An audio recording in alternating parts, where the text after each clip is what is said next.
What's going on, guys? Welcome back to Etheria Restart. You're brand new to Etheria Restart, and you're wondering, how can I most efficiently progress my account, and what are some of the things that I need to know on day one when playing the game? Well, today I have 10 tips for you for brand new players inside of Etheria Restart so you can maximize your efficiency inside of the game.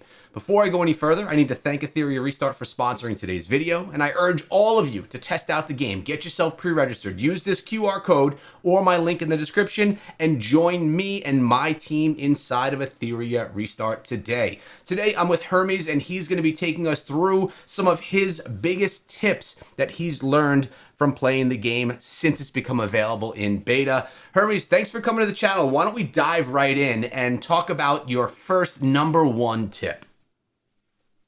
Oh yeah. So I would say definitely the one biggest tip in this game is to go to your hyperlink charter. So that's going to be over here on that left-hand side of the menu. And this is where you're going to, especially in the early game, you're really at your core because this is going to take you through four different sets of missions that are really going to help you progress through the game. It's going to give you a lot of upgrading materials. It's going to give you the things to pull new animus, and it's also just going to help you get more accustomed to the way the game works and where you want to be spending your stamina as well as your time throughout this game.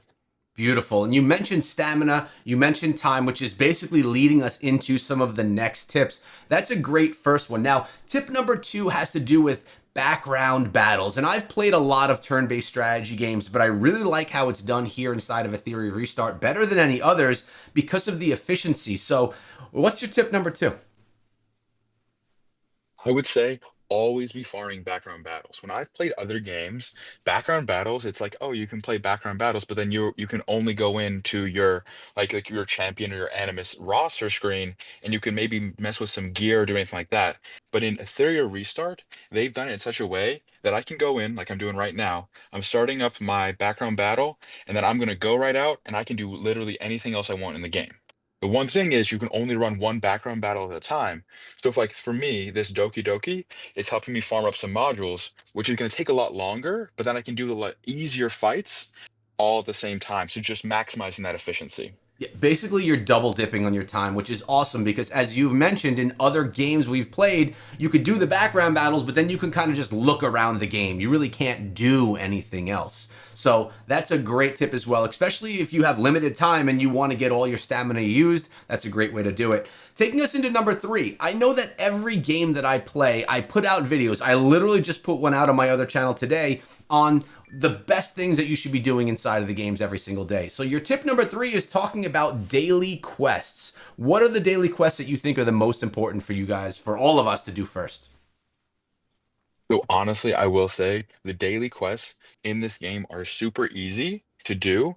That you can already see it. I've already completed all of mine, and haven't really played all that much today, simply just by grinding it in the background. Like just in the background, it is just coming together, and I'm getting it done like it's nothing. So honestly, there's nothing specific. It's just do all of them, and even the weekly quests are really, really good. I mean, you'll see you can get this the evolution lattice to help you upgrade the skills of those SR champions you've got or animus that you've got. And this is really going to be helpful. All of these quests in here give you more level XP to help you unlock more content. That's beautiful. You answered my question because I was going to ask what was so valuable from it. You answered it right there. So thank you so much. Now, we get a lot of animus inside of the game. I've actually noticed that the generosity of SRs and SSR animus is awesome inside of Etheria Restart. So how do you decide before jumping to our tier lists or something like that and saying, okay, who does Hermes and Echo think is the best? How do you build out teams, and what's the focus you should have in the early game when you have so many animus to choose from? What's your tip there? I'd say the number one thing is make sure that you have a core team has a couple of different components, right? You want to have your main damage dealer, that's your core. So a lot of areas in the game, you only get to bring in four animus. Some you get a decent number, you also get some five as well, but a lot of them you're going to go with four. So you want to really build it around four main animus. And for me, how I like to do it, and how I think is the best way to do it, is you go in with at least one damage dealer, then you bring in some support champions and possibly a second damage dealer, depending on how strong your team is built and how and what content you're trying to go against. So for me, Leanne is a great pick for this as a damage dealer. Then you have champions like Tiamat, which are great then for some healing, some support, and a little bit of damage as well they can bring in. And then another great role to be filled is the turn meter boosting. There's so much you can do in this game when you get more turns, right? Like that's just the way these type of games work. The more turns you get, the more damage you're going to do, the more you can rotate back to your skills. And so having a turn meter booster like Chiaki the Echo is a great champion as well. So I say build around that. Get a couple of support champions, maybe two damage dealers and three supports, and hopefully then one turn meter booster, totaling between 5 and 6 core animus. I love how you're bringing it back to other games in the genre, right? Because a lot of us that are playing this game, it's not our turn-based strategy games. So some of the core mechanics about getting your turn meter boosted so you can get more opportunities to deal damage and get more attacks on your opponent. Super understandable things because we've done it before in other titles, and I love that it's not so far off the radar, that it's so different inside of this game, but everything is done in a different way. All right, so you talk about in your tip number 5 not leveling your early game too high. What is this tip about? Because it's a little bit confusing. So in your module section, you're going to have all this gear. And at the very early game, you're kind of given a ton of the Etheria coin. And so for me going in, I'm like, oh, I'm just going to go upgrade the gear that I have or the modules that I have because that's just going to help me and benefit me in the long run. And what I did not realize was that you were going to lose, like you were going to have so little value in that because within a couple of days, I've already completely passed that gear that I'm just straight up recycling and I'm just trashing it Mhm. because it's so bad. But I've wasted hundreds of thousands of Ethereum coin on a couple key champions that I was using. I was like, oh, let me just level up this gear. It's just so cheap to do it. And then I'm turning around going, where's all my Ethereum coin? And it's all leveled up in this trash gear. And so now I barely even level. Like you'll see, I have one every once in a while, I'll have a piece that I'll level up to 15, but most of them I stick around 9 because it's a decent piece, but it's not going to stay with me into the late game or Yeah. even into the mid game, honestly. Yeah, and we're in such an early game right now. And upon recording this, it's even the beta, which is all going to be wiped anyways. So it's a great time to learn. But a lot of these mechanics we're talking about here today are going to make their way into the release in just a couple of weeks. And it's going to be super valuable. So really great tip there. I actually have been doing opposite. I've been leveling up that trash gear, just trying to make myself be able to, be a little bit stronger and improve my stats. But great points there. Like many of these games in the genre, the gear you get in the beginning, a couple of weeks in, you'll be out of that gear into something better. All right, let's move into tip number 6, which I actually spoke about recently in my leveling video. If you guys missed it, I'll be linking it up above in a card and linking it down below in the description. It's about stamina refills, and there's some big tips about this because you can do it wrong. Share with everyone what you've learned about stamina. But with this stamina, I found out you can only get 10 refills per day maximum. There is no, in other games, again, like we keep talking like other games, 'cause that's what usually people are a lot used to, is you can get as many of these as you want. But in Ethereum Restart, you only get a maximum of 10 per day. That is the most you will ever be able to purchase. So I really like the tip that you gave or earlier was that just buy them all, right? You want to make sure that you're buying all of these, especially in this early on game. Make sure you have 960 of those Hydra crystals to make sure you can get all of those refills to maximize your abilities and your maximize your efficiency, right? Because that's the biggest thing. Do the background battles with all of that extra stamina you're getting, and you'll be set. Yeah, and there's even a tip that goes beyond that. If you click on the stamina, you can notice that it costs 60 of the Etheria tokens to get yourself that stamina. But once you jump up another stamina, it's going to jump by 100, and it jumps from 100 from there. So you could actually be even more cost efficient if you buy one at a time throughout the day. But if you're not someone that's logged in all day long and you're not going to just grab one every half hour or so, it's worth just buying them all in one batch so you don't miss out on any of that stamina. But great tip there. Let's move on to our next one that's regarding spending. Now, another video that we just put out on the channel is regarding spending. What are some of the best things to buy inside of the game? And remember, if you're watching this in beta, up to the first $100, you're getting double that amount of money back to you when the game launches. So if you spend $100, you're going to get $200 worth of spend for the game when it does actually launch. So there's actually a good strategy here for purchasing. But what's your tip about spending in general? Because I know that you have not yet spent in the game, and you have a ton of SSRs, and your account's actually looking pretty solid. Yeah, I think a lot of times in these type of games, people kind of get caught up in it and are like, I just need to pull the next new animus in order for me to be able to progress in this content. And what I've really found is that this game is so generous with the pulls that it gives you that just don't go haywire. Like I'm not saying don't spend, like everybody do what's within reason, Right. but don't go haywire when you're spending, right? Like follow the guide. Like I know you put out that video and it's honestly an excellent guide for when you're getting into spending. Like, don't go crazy by just going into the shop and buying everything out because you don't really need it right at the beginning. Get some understanding in the game.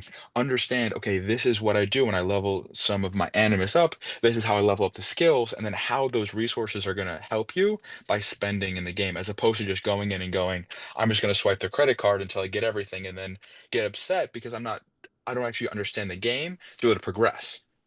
Yeah, that makes a lot of sense. I mean, you don't want to waste your money at this. That's really what it's all about.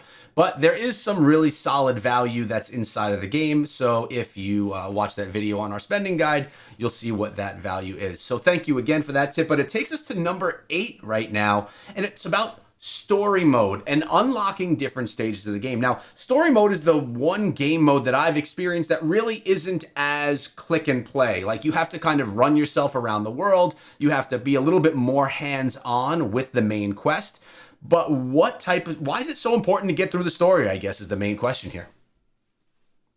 So, from my experience, what I found is that almost all of the content, there's some stuff that's behind level locks, but for the most part, the content is behind actually going in and upgrading and going through the story mode. And then once you've completed that story mode, they go, okay, you've completed, for example, I just completed chapter 8, part 2. And what that has done for me is it's now unlocked so that I can actually go in and get higher stages of a couple different areas of content. And so make sure that as soon as that story mode opens up to you, make sure you go in and do it because then it's going to give you more things to do, which further then progresses your account and your animus and gives them more power, which makes all the rest of the content easier overall. Got it. So essentially, at the end of the day, you're going to be rushing the main story. Just get through it and do it so that you can open up more different parts of the game for you to experience, which will help you level quicker and just even give you more rewards. Taking us to number 9. Exactly. Yeah, thank you. Taking us to number 9, we're talking about investigation records. Talk to us about what investigation records are, how they differ from upgrading in other turn based strategy games that we've played. Just take us through why this is an important tip as well. Well, a lot of these turn-based like strategy games, you have to actually go in to certain like campaign levels, and you go in and you actually have to farm up the levels and experience for your champions, and that's the most efficient way to do things, right? Is to go into that whatever it is, that campaign mode or that XP mode, and actually farm everything up. But what's great about this game is instead of having to do that, what you can do instead is when you come into challenge, if you go into investigation.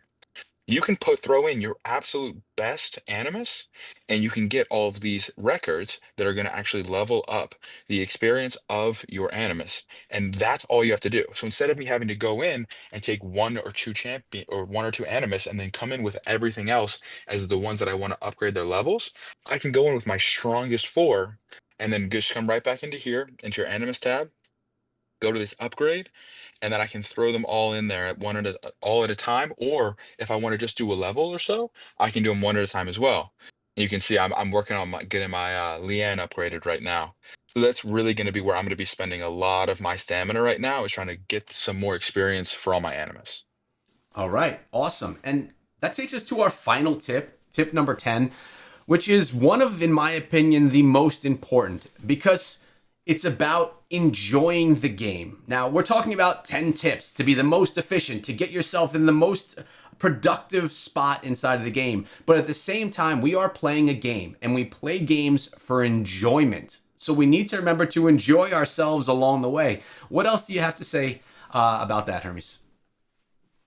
Yeah, I am just really when I come into a game, I love to just go head first, right? Just go right into it. And I honestly, there's so much going on in this game that I even had to take a step back and be like, whoa, like there's so much going on that I was worried that I was gonna be like, oh, I gotta find like the best strategy for this area or the best strategy for that area. And so I really had to kind of take a step back and go, what do I want to do in the game? What do I find fun? And I think that's what is the most important thing is finding out what you enjoy about the game because some people might really just want to hop right into the arena Mhm. and go, I'm just going to play arena the whole time. Whereas others are like, I really like this story mode. Don't get caught up in what everyone is saying is like the best thing. I mean, maybe that is your cup of tea, but sometimes just sitting down and enjoying playing a little bit of the story mode is nice and relaxing, watching all the cutscenes. Or some people might be like, no, I just want to get right to the action, put me right into arena. And that all kind of depends on what you want to do, but play the game you want and don't just try to follow what everyone else is saying because you will still find a path to where you want to get to, even if it's not the most of have fun doing it. Yeah, at the end of the day, we're playing a game and there's no right or wrong way to play the game. So play it the way that you enjoy. Now, before we get out of here, I appreciate those 10 tips, Hermes. I do have one question for you and for everyone watching the video. Please sound off in the comments section below. What is your favorite animus so far inside of the game?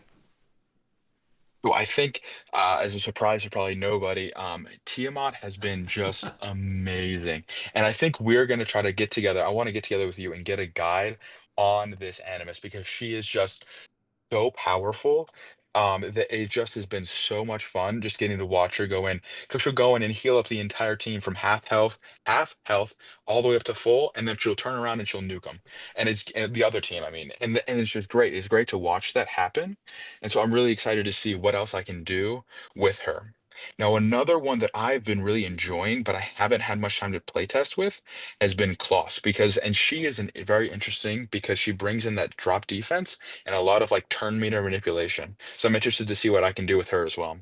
Well, we're going to have those guides for you guys here in the channel, so make sure you subscribe if you found this valuable. I appreciate you coming through, Hermes, back on the channel. We're going to have you here in many, many more videos as we're teaming up here inside of Etheria Restart. Again, thanks to Etheria Restart for sponsoring today's video, and I urge all of you to check out the game. Scan the QR code or the link in the description and join us inside of Etheria Restart. I appreciate all of you, and we'll see you in the next video.